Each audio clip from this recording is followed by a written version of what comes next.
Do you want to stay more focused on the right goals in your life, or even just figure out what the right goals are for you? Do you want clarity? Do you want better work-life balance? Well, you're in the right place. Welcome to Success Through Failure.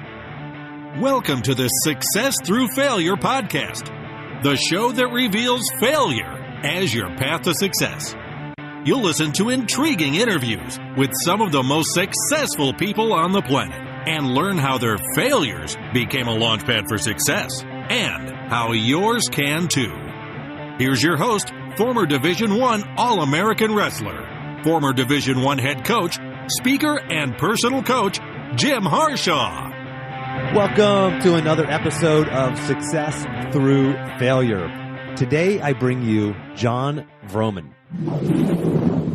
You're here because you want to learn. You want to make the most of your time working out or driving or whatever else it is you're doing right now.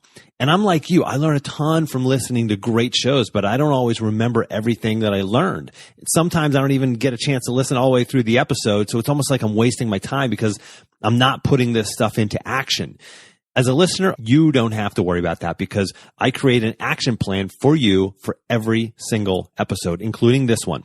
So you can maximize your time and use the actionable, practical advice to help you get clear and stay focused on exactly what you need to do to achieve the life you want to live. Just go to jimharshawjr.com/action to get instant access to the action plan from today's guest. So that's jimharshawjr.com/action. Jon is an award-winning keynote speaker, ultramarathon runner, and host of the Front Row Factor podcast. And he's the founder of the Front Row Foundation, which is a charity established in 2005 that creates front row experiences for individuals who are braving life-threatening illnesses. The core message of, quote, living life on the front row, living life in the front row, inspires people to crush their fear, create epic moments, and celebrate life before it's too late. Jon, welcome to the show.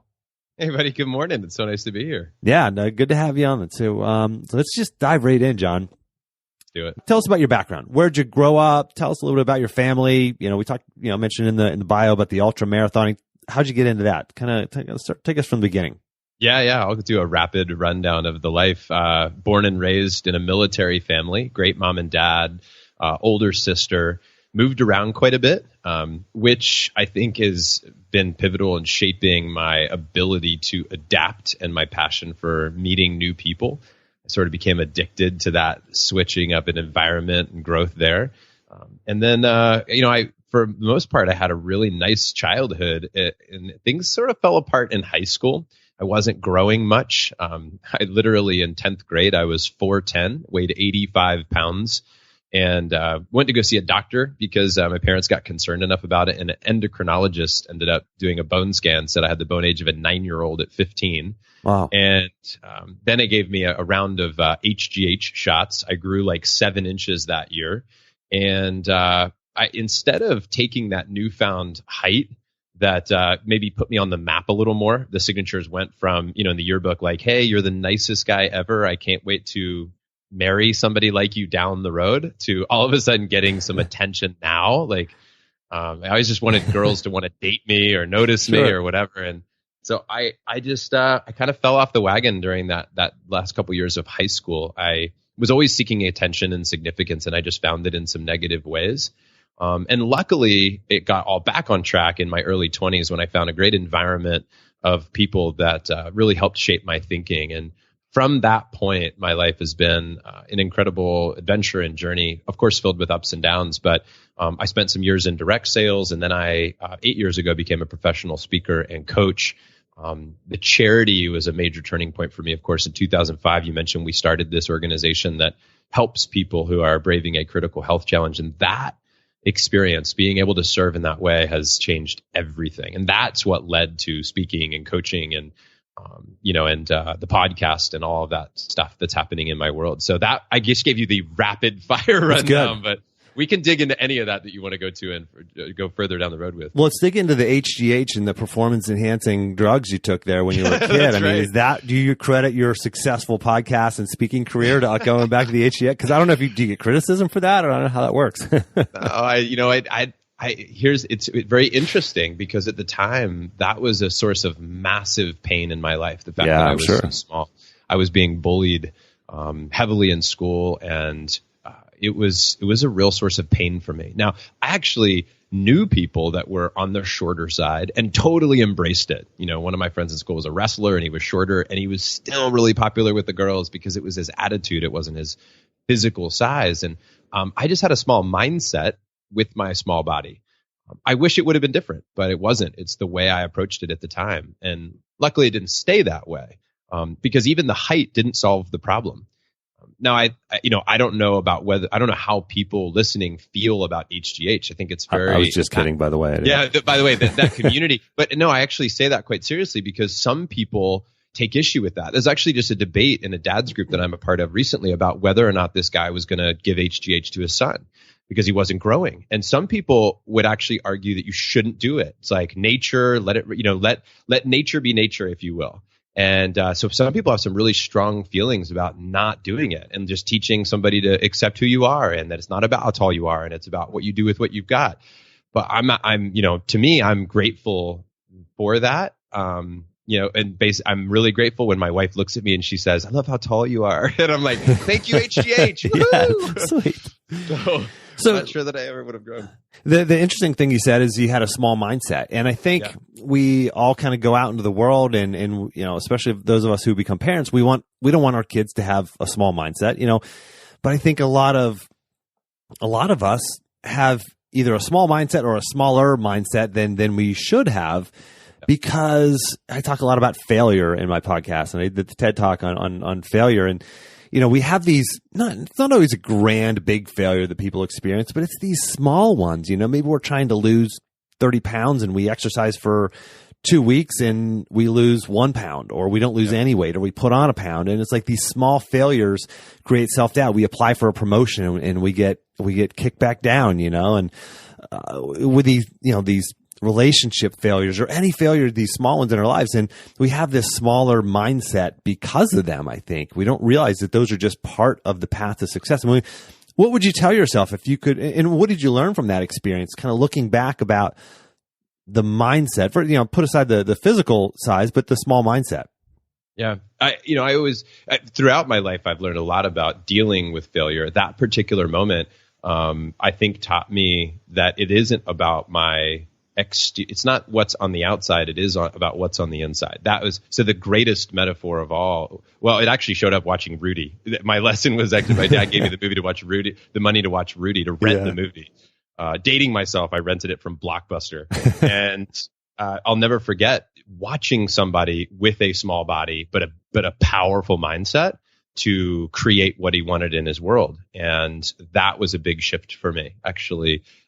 Just identifying the possibility of that, it was asking a different question. It was having a new belief. It was a new affirmation. I remember going to a Tony Robbins event, and he explained the concept of limiting beliefs and then designing new empowering beliefs. I love the idea that your past isn't your future, that I love the idea that you can upgrade your software. And for me, it was all about, what belief do I need to shift? What story have I been telling myself? The other cool thing was, I think what I learned through this, Jim, was that I could rewrite the story. Like, I always had this story of who I was or who I thought I should be. And I realized, wait a minute, not only can I rewrite the story of my past, I can't change what happened, but I can rewrite the story, the meaning that I gave to it. And I can also just now create a new story. I just write a new chapter. Like, this is the part of the book where it gets really good. This is the part of the book where, And so those types of understanding, the actual mindset, how it works. Like, nobody ever taught me in school how to program your mind. Nobody ever in school taught me how that works, how to condition your mind. And I just don't think that I wasn't surrounded by the right environment, people, or beliefs in order to create that. I wasn't surrounded by bad people all the time. I did have some friends that, I don't think were bringing out the best in me.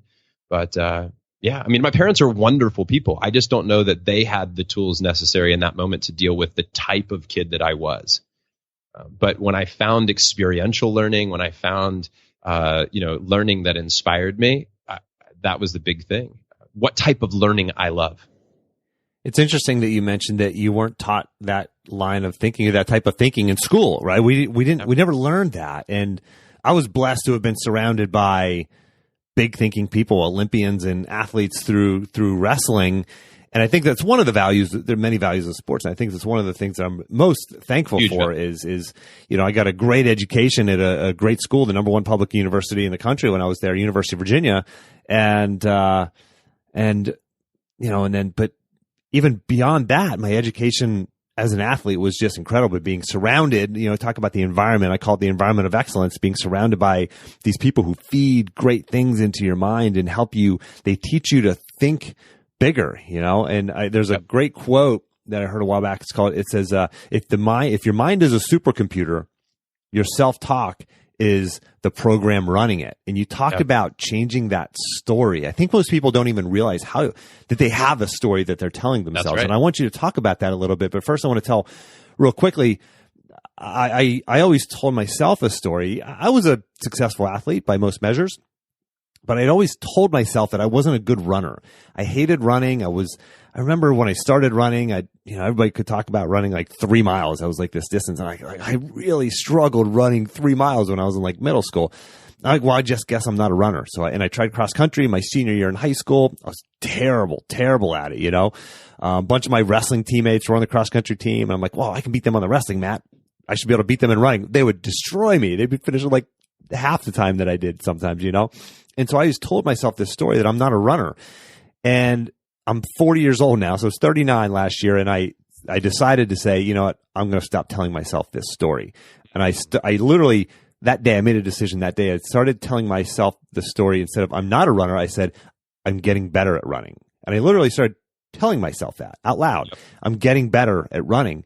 And I just signed up for a half marathon. I ran a half marathon. And it was the easiest thing in the world once I changed my story. It was so fascinating. Cool. So tell me about how did somebody identify the story and go about changing it?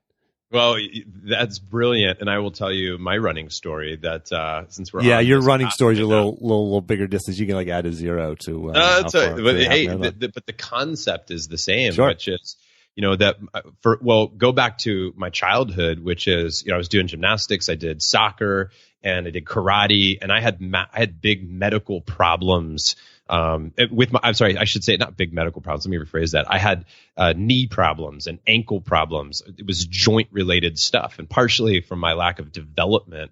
But it was, if I remember correctly, it was like, I think they called it chondromalacia or something like that of the knee. You might know this, right? And then it was like Seaver's disease or something in the heel. And I was like icing down constantly at like 8, 9, 10, 11 years old. I was icing. I was in massive pain. And so I kind of determined at that point in my life that I have bad joints and I don't do stuff like that, right? And fast forward to in my 20s, my buddy comes to me, and we had just read the book Ultramarathon Man. Do you know this one? Dean Karnazes? Okay, yep. So one of the best books ever about human potential. And I get so inspired about that, right? My buddy is telling me, he's like, man, because we should go run a marathon in a weekend sometime, just to say we did it, right? It doesn't have to be an organized race. Let's just run 26 miles. And I thought, yeah, that sounds really good. And he says, you know what? He says, let's do an ultra marathon. And I was like, what? He said, yeah, let's do 52.4 miles or whatever. And I said, dude, you've lost your mind. And I think I recall saying to him, I go, I can't. Like, I'm not a runner. That was the story, right? I'm not a runner. I have bad knees. I have bad joints, blah, blah, blah. And he said, hey, listen, if you can't, you must. Yeah. And I never forgot that statement. And I don't know if that's his original. I don't think it is. I think that's probably been said for hundreds, if not thousands of years by somebody brilliant.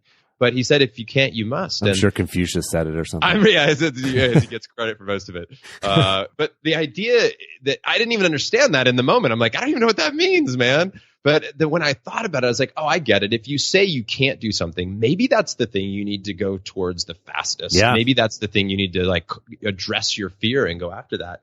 So I just said in the moment, I was like, I'm in. I don't know how, but I'm in. Wow. And, I will tell you that there's a lot to this story, and we don't have to spend the whole time here, of course, but there's something I learned through this process, because I'm going to tell the audience, I'm going to give the spoiler alert, which is 16 weeks later, we did it. We finished a 52-mile marathon, 16 weeks. I'm talking couch to ultra marathon in 16 weeks. And I'd never run more than 2 miles in my whole life. And there's a big, long story, of course, of how all this occurred. But the most important thing, if we stick with the theme here, is the story. So the story was, I'm not a runner. The story is, I don't have good joints. But then I created a new story, which is, I created the story of, I'm capable of learning anything. And my body is an impressive machine. I remember running and having this affirmation that my body is a healing machine and it can heal faster than anything I've ever seen. And I remember saying these things as I ran. I remember learning deeply because at this point in my life, Jim, what shifted in the story was I created an identity that I'm a learner.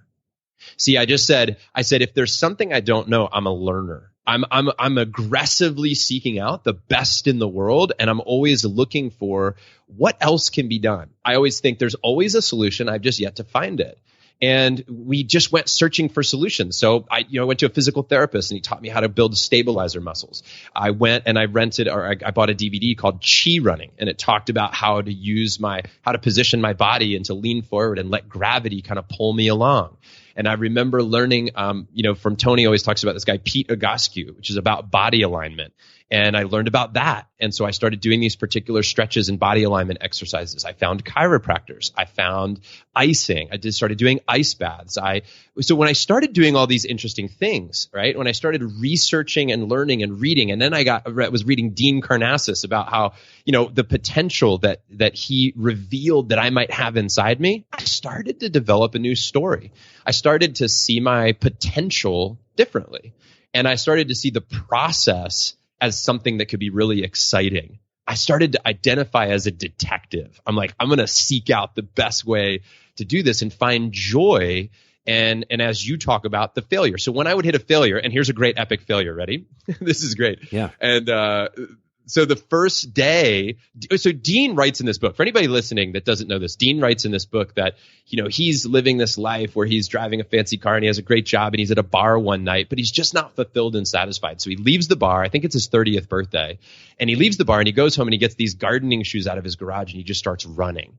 And literally with no training, he runs through the night in one direction for like 30 miles until his feet are bleeding. Wow. Right?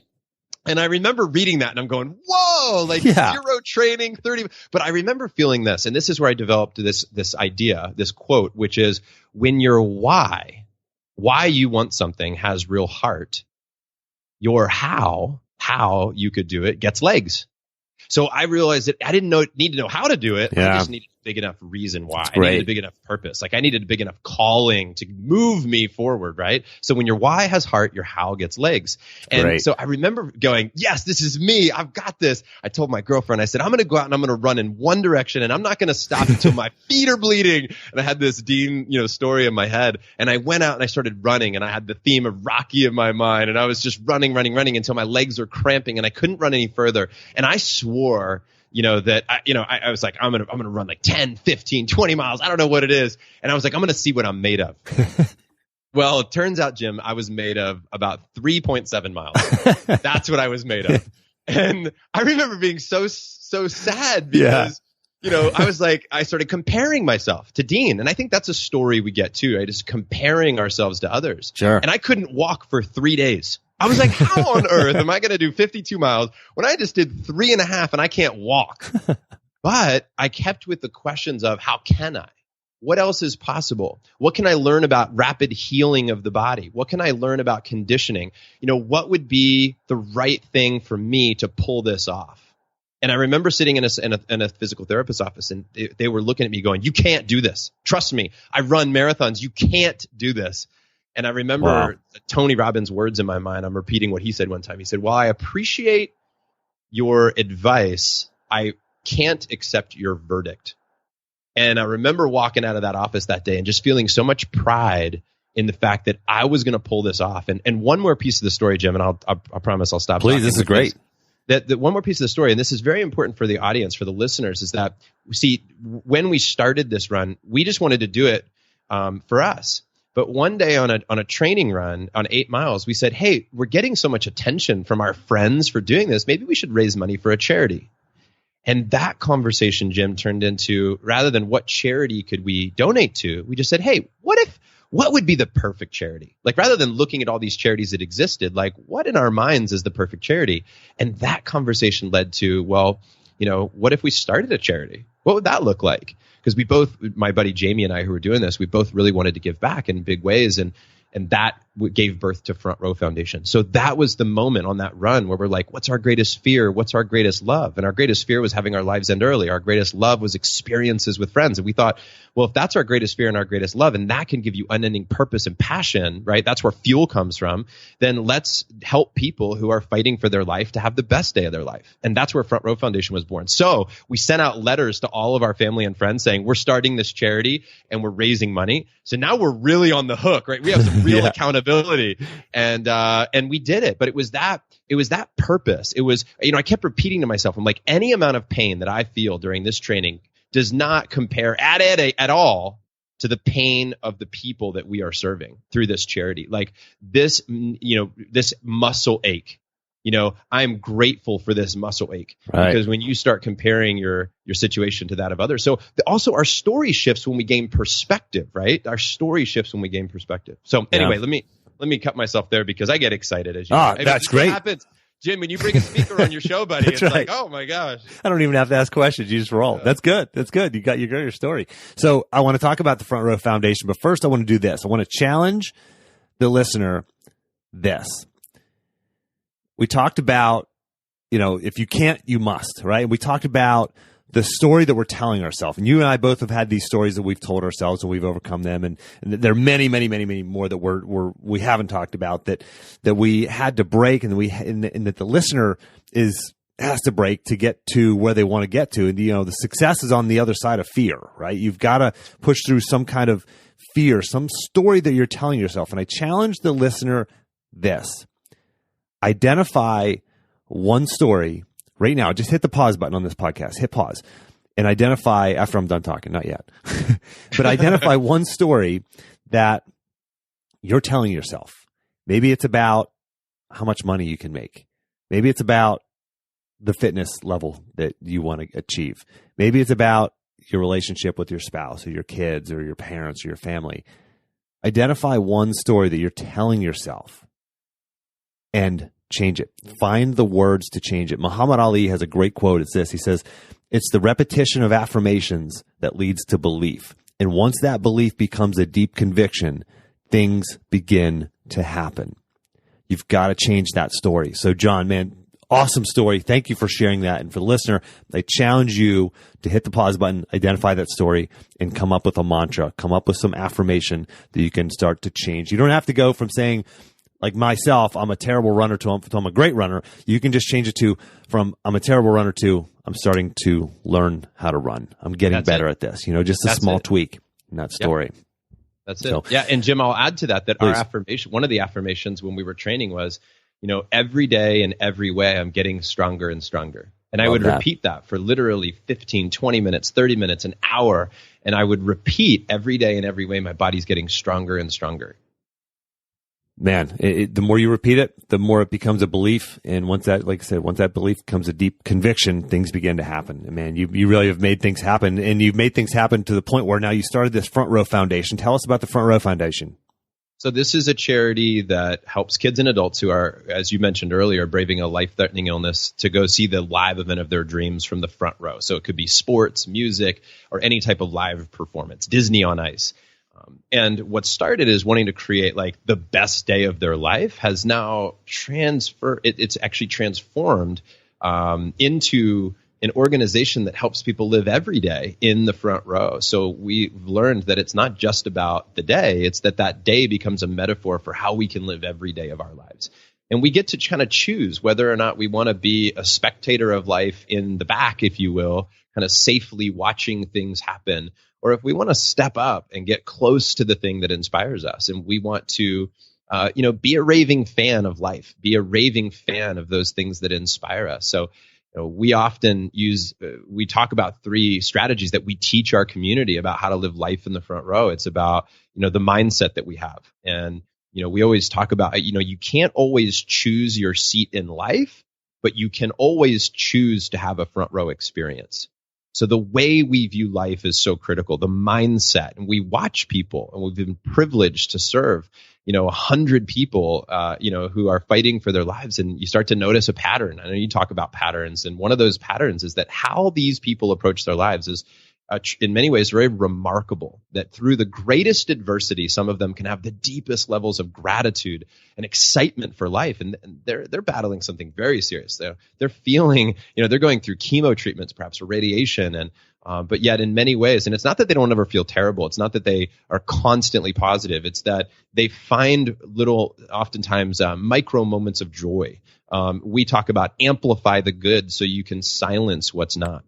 And that's what our charity wants to do. We want to create these amazing experiences for people, and we could tell those stories for a long time. We believe in three forces that could be at work. Like, it's hope for the future. It's having something that you look forward to. We learned this from one of our recipients, Thomas, who was going to go to a Rugby World Cup, and he was like, I will stand for the national anthem. He was in a wheelchair at the time, and we learned the power of hope, for that event. We learned about the power of being present in the moment from our recipient, Melissa, who went to go see Sarah McLachlan. And she talked about, man, when she's there at that event, it's like everything else just fades away, and learning how to be present and appreciate what you have. I think so many people are always wishing they were at another concert. They were always wishing they were somewhere else. They were always wishing they were in another seat, versus just oftentimes rocking the seat that you're in, rocking the concert that you're at, and being where you are. And then the third piece of it, the force at work, is the celebration piece. And we learned that from Michael, who went to go see the Pirates voyage and this experience. It was a live event. He was a big Pirate fan. And in his final days of life, Michael was sitting there flipping through his photo album with his family, reminiscing about the day. And we learned about the power of celebration and how we can bring energy into the present moment, even from past experiences, by reflecting on them and being grateful for them and celebrating them. Sometimes we get so obsessed with progress. Sometimes we get so obsessed with performance that we forget to celebrate. And I think a life that hasn't been celebrated is not a life fully lived. I think that you can't just stay in celebration at all times and never take an action and never progress, but I think we need to learn to celebrate. So that's the charity, that's what we do, and that's what we focus on. Man, absolutely incredible. I want to reflect on the last thing you said there about celebrating life and celebrating those moments. This is not nearly the depth or big moment that you're talking about in terms of, a child or an individual who's facing death. But after this epic canoe trip that my former assistant wrestling coach at the University of Virginia, Brendan Buckley. So after Buckley and I went on this epic canoe trip, overnighter, 2.5 day trip. And I always keep a journal on all my adventures that I go on. I do a lot of kayaking and rock climbing and canoeing, et cetera, over the years. And he said, he said this, and it stuck with me. It's just funny how one thing sticks with you that someone says. And he says, sometimes these experiences get better with time.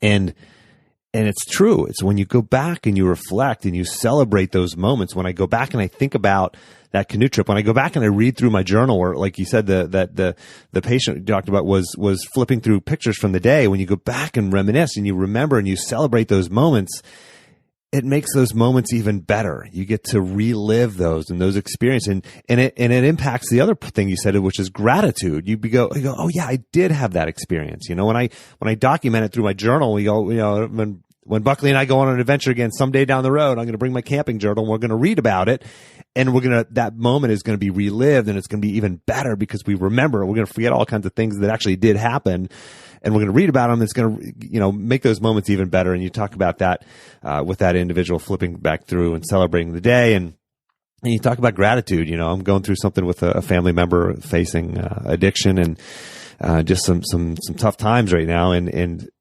those tough times, this tough time that my family and I are going through right now, we feel very grateful because there are other people stepping up, and we're in a position to help, at least the best that we can.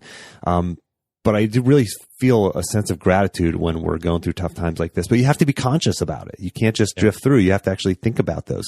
That's it. Yeah, 100%. Go ahead. Yeah, no, I just fully agree with you. I think that oftentimes these days very quickly become the good old days, and there's absolute power in being able to recall and bring energy into the moment from our past. Yeah. So how do you raise money for the foundation? Other than, it sounds like through the running, through the ultramarathons. Yeah, that's where we started. And right now we have a couple of really unique, interesting ways that money is brought in. One I want to tell you is we have hundreds of people that donate monthly to the cause, and they donate over, six figures every year to the charity, which creates some great stability for us. But we also have a big event with my buddy Hal Elrod and John Berghoff. It's called Best Year Ever Blueprint, and it's in San Diego. It's actually, as we record this, it's in a couple of weeks. And we do a celebration there for Front Row Foundation on Saturday night. And last year, we raised over $100,000 in the room from more than 300 amazing people from over 13 countries. Wow. And we just always try to figure out a way to mix, what we do for a living with how we're giving. And we've always tried to blend those two as intentionally as possible. And this was a great way to do that. So we have this live event, which is a big fundraiser. And then we also do a summit, which is a invite-only event once a year for people that are recipients and donors and board members and staff members, and everybody comes together. It's the whole system, if you will, coming together, and we create and design the future of the charity. And this past year at that event, we raised over $70,000 for Front Row Foundation with a group of 35 people. Wow. 70,000, 35 people. It was amazing. And it's a crazy story, Joe. I should tell you that sometime if we ever get a chance to sit over a cup of coffee or a beer or something, because it's a crazy story. I will tell you this: 4 people ended up with tattoos. That's all I need to hear. That's a great story. And those are front row tattoos. I should be specific. By the way, I say that and nobody listening will ever attend one of our events. But it was pretty epic. So that's how we raise money for the cause, and people can nominate. One thing I want to throw out to your community is that if you know somebody right now that is battling a life-threatening illness, you can nominate them for a Front Row event by going to frontrowfoundation.org. That's the way you nominate somebody. Wow, great. And for the listener, again, I will have the link to that and all this other good stuff we're talking about in the action plan. Go to jimharshawjr.com/action. And Jon, you talk about living life in the front row. You've done it. I mean, you're doing it. A lot of people talk about wanting to go to a Tony Robbins event, including myself. You've not only done so, you've done so 4 times, and you've sat in the front row. Tell us about that experience. Oh, well, we just turned your show into a 3-hour episode, by the way.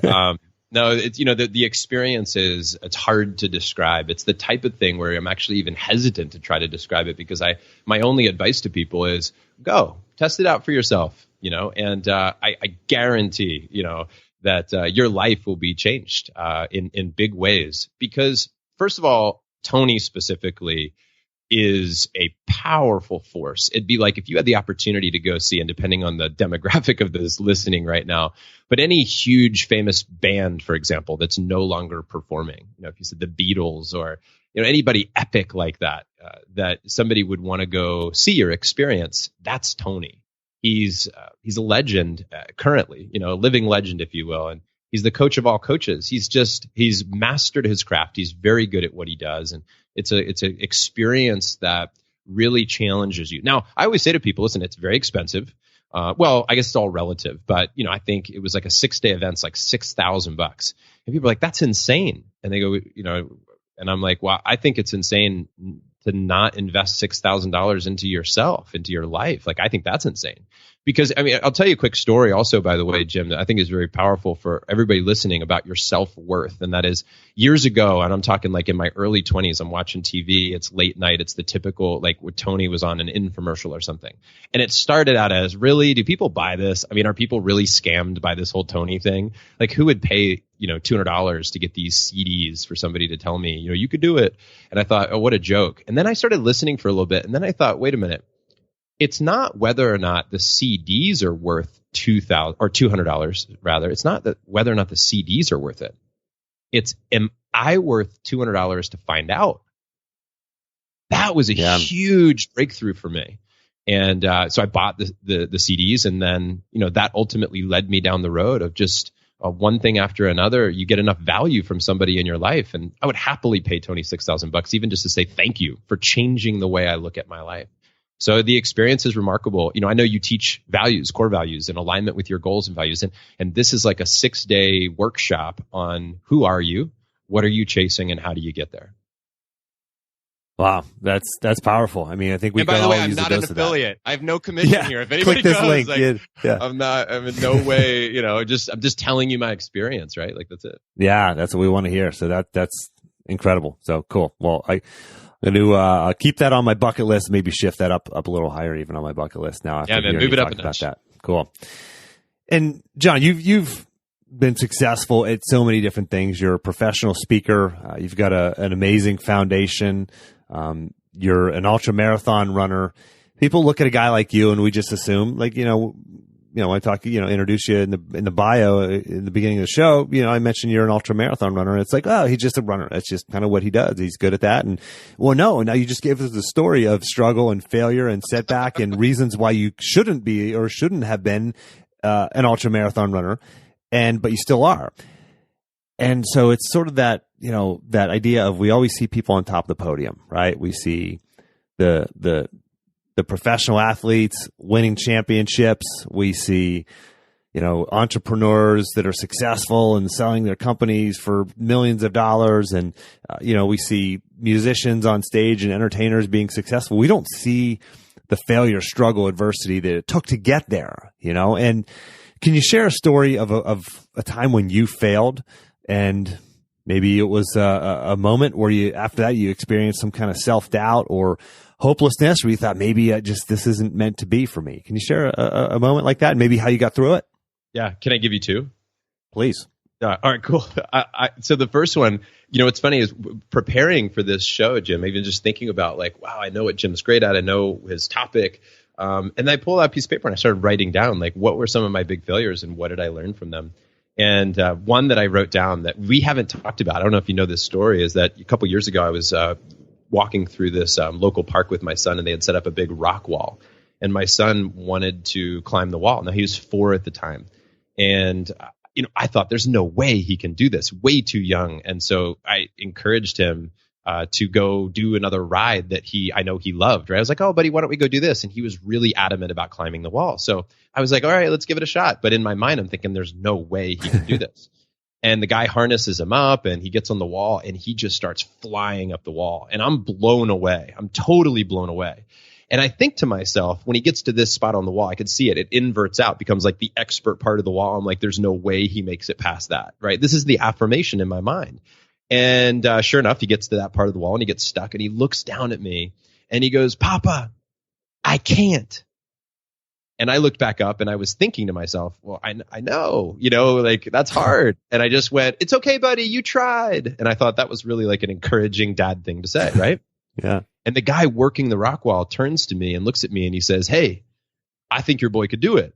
And he looks back up at my son he just does it on his own. He looks back up. He says, hey, little man, try again. And my son, with this newfound, confidence given to him by the guy working the rock wall, not his dad, grabs a hold of the wall again and he makes it up to the top. I mean, I can't believe it. I'm screaming. I'm celebrating. I'm like, you did it, buddy. You did it. And he comes back down. He's got this huge smile on his face, feeling so proud of himself. And, I remember in that moment, Jim, that I'm like, how is that even possible as his father, as a coach, as a speaker? How is it that I doubted his ability to do this? How did that happen? And then I learned in that moment that we often treat people like we remember them yesterday, not as who they've become today. Yeah. And I learned that I treat myself like I remember myself yesterday and not as who I am now or who I could become. And I treat my wife that way, and my wife treats me that way, and my parents have treated me that way. I mean, I remember sometimes feeling as a kid like, I'm grown up, stop treating me like a child. And sure, everybody has had that experience on some level. So I think that that's one failure for me where I learned a huge lesson about treating people as they could be, not as they are or were. Even, right? Love that. And so that's one quick story. I want to give you one more. We talked about this before, and for a lot of people listening, I know that fear of public speaking is a big one. And so, for me, I became a professional public speaker in 2008. That's when I had left a full-time job and I went full-time to be a speaker. And already at that point, I'd spoken to lots of audiences, but mostly like for my company and maybe like a free speech at a college or something. But I went out there. I literally left a 6-figure job. I jumped ship. I didn't have any backing, at all. I was just like, I'm going to go chase my dream. That I tend to be sort of an all or nothing kind of guy. And I went out there and I went after it. And the first year I spent all of our family savings. Now, by the way, this is like, I'd met my wife and I had this great job. We were traveling the world. And then as soon as she married me, I was like, by the way, I'm quitting my job, pursuing my dream. And we went and got married. And then she got pregnant on our honeymoon. So now we have a new child and I'm trying to get this business off the ground. And I spent all of our savings that year. The next year, I still hadn't gotten the speaking going, and I went $87,000 in credit card debt. Ouch. And and it was really like it was a tough time, and I would consider that to be a major failure. What ended up happening was that it took off. I was persistent enough. I figured out enough things, and it took off. Right. And I think that's a big lesson in life, by the way. I remember I learned this from my friend Tom. I said, Tom, what's the biggest mistake you see new speakers make? He says, not showing up year 2. And I think that's a big piece of it is showing up. Like, what's the biggest mistake? It's like not coming back, not showing up, not going after it again when you hit a wall, because you'll almost certainly hit a wall and you'll almost certainly fail. So then then the next year I won like campus speaker of the year and my business took off. And it was like by year 3 or something, I had made 6 figures as a speaker. And I had replaced my income. And then the year after that, I doubled my income and life was in a very different place. We paid off all of our debt and we recovered. Now, I was on cloud 9. Now, the story doesn't end here, by the way, because I'm going to get to like a failure again. So you get this confidence, right? And in some ways, maybe I even got overly confident because I was at a speech one time of 700 people and I was just sort of on autopilot. And that's a danger of being on autopilot because that left enough space for this voice to pop into my head, which was, hey, Jon, what if you screwed up in front of 800 people? Like, what if you actually just lost your place? And this little voice, I gave it so much attention that I actually got pulled into that voice. It got louder and I lost my place. And I totally lost my place in front of 800 people. And I was being paid, by the way, thousands of dollars for this speech. Like, I don't know what my fee was, but it might have been $5,000 or $6,000. I'm in front of 800 people. It's their national conference, and I've totally lost my place. I'm standing in front of them, like going, I have no idea what to say. And now your body starts to get tingly, and you're like, and by the way, I've already given 100 speeches at this point, Jim. So it's like I can't believe it's actually happening. And in my mind, I'm actually saying, the voice is so loud, it goes, it's happening to you right now. You're bombing in front of 800 people. It's happening. And then finally, I look somebody in their eyes. I get present back to the moment. I start having a conversation with one person. I regain. I don't think I ever fully recovered, to be honest. I think I was pretty rocked. But I got rocked, man. I got really rocked from that. And what I learned from that lesson, from that experience, is that you can become overly confident. You can become, too comfortable, right, in your world, to where you're not challenging yourself to be fully present. You're not challenging yourself to be innovative. You're not challenging yourself to be creative in that conversation anymore. And you just sort of settle. And I got caught in that. And so I went back to the drawing board. I revamped my speech. I thought about my affirmations. I wrote an affirmation that I give before I speak now that brings me to the present moment. And then, do you mind sharing? Would you mind sharing that, or is that personal? Oh no, absolutely. I would love to. In fact, why don't we do this? I have to bring it up. It's a long one. Well, actually, it's not that long, but let me just bring it up real quick. Yeah, go ahead. Here it is. All right, here we go. All right. So here's what I read to myself. I read, I am a moment maker. I'm a born storyteller. It is now time to be off self and on purpose. Right now, I'm asking the universe to guide me during my speech today. I ask for support in being present and authentic in my delivery. What I intend to share is my true story, my interpretation of life, my humorous observations, and my core values. I'm sharing today because I want to encourage, challenge, and inspire my audience. Today, I want to connect so that I can enrich their lives in some small way. I will trust myself and speak from the heart. This speech isn't supposed to be like any other. Just go with the flow. Feel your next move. You love variety and you give a positive meaning to any situation. Everything that happens is a tool for teaching. Capitalize on offers. I can explain what that means after. State your point with simplicity. Breathe. I now give myself permission to have fun, to smile big and bring light to the room. I was brought here for a reason. I'm focusing my energy on the person that needs this message to have a breakthrough and create their new life starting now. I have full confidence that I will say exactly what needs to be said in the way I need to say it. I'm here to fulfill a mission. This moment is my calling. this is my life's purpose. Like hundreds of times before, let's do this. Man, that's great. I want to just point one thing out to the listeners. Who does this, right? Who actually stops, writes down an entire affirmation, and then actually reads that before they go perform? Like, who does that? Well, the professional does. The person who's really good at what they do. That's who does. So I've said many times on this show, if you want to be extraordinary, you can't do what everyone else does. If you want to be extraordinary, you can't do what everyone else does. Most people will never take the time to write an affirmation like that. That's fantastic. Thanks for sharing that, Jon. I appreciate you doing that. Yeah, of course. Came from a moment of failure. Yeah. It was given birth because I failed so epically. Yeah. Oh, my speaking epic failure wasn't in front of quite as many people, but I tell you, it was in front of about 100 people, and I had a total meltdown experience as well. And this is 1 week before I had to give my TED talk in front of 1,000 people. This is literally like 6 days before, and I was giving almost the same talk, sort of a little longer version of my TED talk. Total meltdown, and it was panic attack, the whole bit. And I kind of same thing. I pulled myself together, but I never fully recovered. And I thought, how in goodness name am I supposed to do this when the lights are on in front of 1,000 people, broadcast worldwide, and the self-doubt that is created by that, it was enormous. But and then you crushed it. Then I crushed it. I crushed it. So it's possible. It's possible, right? It's possible to crush it. Just days after a complete failure, it's possible, and it's obviously possible for you as well. You've crushed it before and since. So I appreciate you sharing that. That's a tough moment. Of course, yeah. And one thing I'm going to add to that, Jim, also is I want people to know that it's totally natural when you have an epic failure, if you will, for that to sort of creep in then to your inner voice. Like I had that voice that showed up after that speech in other speeches, and especially in that moment, the moment where I actually lost it in my speech, when I'd get back to that moment again, I would start to lose it in my mind. I would start to hear that voice again and start to pay attention to it. So one of the ways that I changed, one of the ways I shifted was I said, I'm just going to rewrite the speech to eliminate the moment that was the trigger that caused me to think that way. Yeah. So I changed. I said, listen, I'm going to rewrite the story so I have a new experience with it. And that was the cure for that particular hiccup, because once I failed in that spot, I thought if I say these words, I'll fail again. So I just changed the words. I just changed the story and changed my outcome.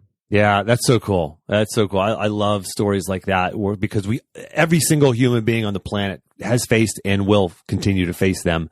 And they so easily just push us down and create that self-doubt where we stop taking action when that's not the right course of action. And speaking of action, my listeners like to get action items out of these episodes. Now, can you share one thing that maybe in the next 24 to 48 hours the listener can do to really start moving towards their goals? One action item?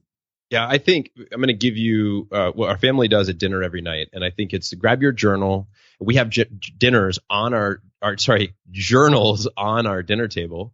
And the goal is never remove them from the table, because when we see them, we write in them as a family. And one of the things we write down every night is what's your failure and what's your front row moment. And we celebrate a failure throughout the day that somebody experienced. And then we celebrate a front row moment. And to us, a front row moment is just where you're close to, people, places, things that inspire us, where we are courageous and we transform and we are present. And so we share those moments. And I think that my action for your group tonight would be to sit down with a journal, with your family or by yourself, or with a friend, and just ask, hey, what was a failure? And how can I celebrate that? What I learned from that? And then also, what is a front row moment? What was my high point, if you will, or my best moment of the day? And celebrate those and sit with those as you talk about, Jim, and that, that intentional pause, that productive pause, to pause and look at your life. I'm a big fan of evening routines from a looking back on the day and asking, what can we celebrate? What do we learn?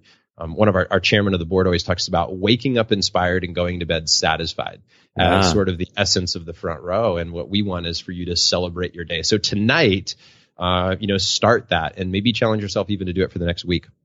Yeah, that's great. That's a great action item. I mean, it gets right to the core of, like you said, the productive pause. So Love it. Jon, thank you so much for making time to come on the show. Can you take a minute to tell the listeners where they can find you, follow you, et cetera? Yeah, well, I would say, well, I'm sure that you'll have links in the show notes on your site. And if somebody wants to go directly to find out more about the Front Row, it's frontrowfactor.com. And we've got, everything about the charity is there, our, the Front Row Factor podcast. And we have a book coming out February 6th of this coming year, the Front Row Factor. And so we'll be releasing some information about that there. Excellent. Well, be sure to remind me when that comes out, or I'll keep an eye out for it and definitely promote it and let everybody know when that comes out. So, Jon, thank you so much for coming on the show. Great message and great lessons. Thanks a lot, Jim. Really appreciate you and what you're doing for the world. Well, thank you. And for the listener, make sure you grab the action plan from this. There's a lot of great stuff in here, a lot of great quotes, a lot of great little lessons that you can share with a coworker, a family member, your children, whatever the case might be. Go to jimharshawjr.com/action. And until next time, take the time to get clear on your goals and embrace failure as a stepping stone on your path to success.